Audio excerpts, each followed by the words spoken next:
pretty funny. You guys are a new level of professionalism, basically. God, that's funny.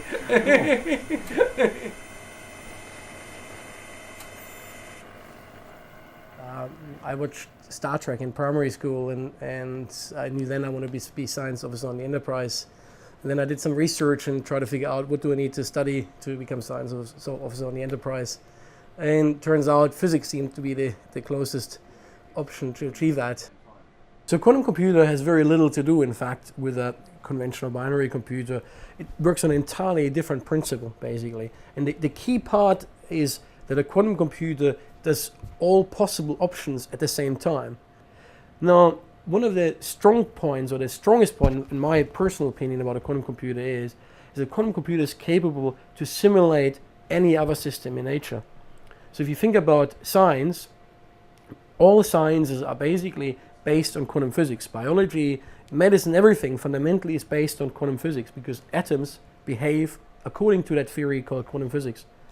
Now, if you wanted to advance any of these sciences, really at the end of the day, you have to kind of be able to simulate the very mechanics, the very interaction of individual atoms in a different way.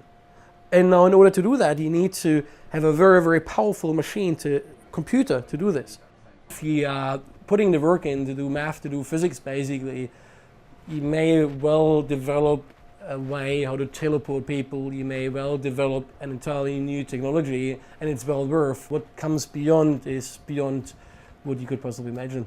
Science fiction strictly is a prediction of the future.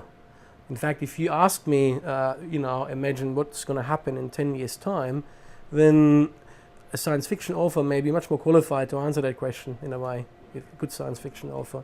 So Star Trek in a way is just a means to try to imagine what could the future bring us. There's if you think, for example, of the communicator and used in the first Star Trek series, that is more or less what an iPhone is nowadays.